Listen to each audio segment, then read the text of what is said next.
Hi friends, welcome back to this PGTRB competitive exam preparation. Sorry for the long delay. Right, we will get back into the algebra concept. Very important concept we are going to discuss, Sylow's theorem. Right, in Sylow's theorem, first we have to understand what is P group. Right, if order of G is equal to P power n and P belongs to a prime number, then the group G is called as P group. So what it means P group means how to say it is a P group. For example, G is a group, we know that. How we can define P of P group, right? Right, order of G here I have given an example. Order of G is equal to 81. If order of G is equal to 81, how can I write this 81? When I do a prime factorization method, I'll be getting answer 3 power 4. Yes, the prime number here, what you're writing as P power n, here P represents, it is 3. So we have to call it as G is 3 group. Our answer is 3 is G group. For your checking, you can try order of G is equal to, for example, I'll give an answer something like maybe like 16. Try it and post it in the comment. Okay, now next one, Cauchy's theorem. Okay, now you know how to define a P group. Then we are going to understand what is Cauchy's theorem in algebra. Right, if G is a finite abelian group and P divides order of G, here P defines the prime number, then G has a subgroup of order P and which is isomorphic to Ez.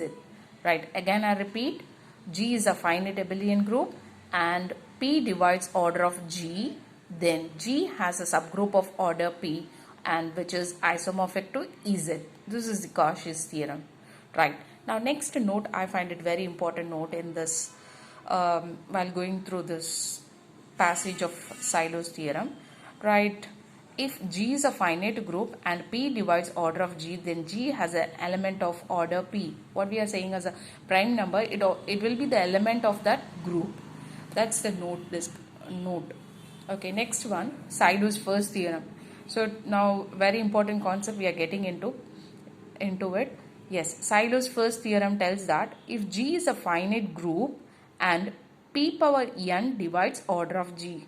Okay, first G should be a group, should be a finite group and P power n divides order of G, then G has subgroup of order P power n. That's it. Very simple. G should be a finite group and P power n divides order of G, then we can say G has a subgroup of order P power n. For example, here I have given order of G is equal to 56. So 56, if I take a factors of it, it becomes like 8 and 7. 8 can be written in the powers of 2 power 3 into 7. Right. Now, how can I write the subgroup order?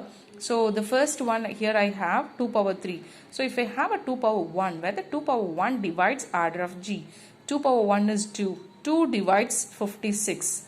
Then G has a subgroup of order 2. Okay, that is our result. If G is a finite group, yes, my G is a finite group and it has a order 56. It's a finite group. Then P power n divides order of G. Now I am checking 2 power 1 is divides my order of G.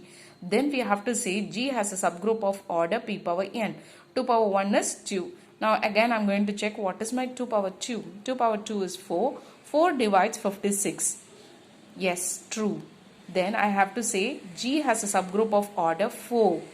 Now I am going to check the next power, 2 power 3. 2 power 3 divides 56. 8 divided by 56, true. So G has a subgroup of order 8. Now if I go for 2 power 4, it is not possible. So G is not a subgroup of order. 2 power 4 is 16. Okay, now next one, 7. I have factor of 7.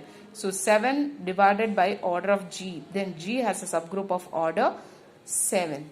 Right? Do you understand the Sylow's first theorem? Very simple thing. Understand the important concept in this. Okay, Sylow's first theorem tells that G is a finite group.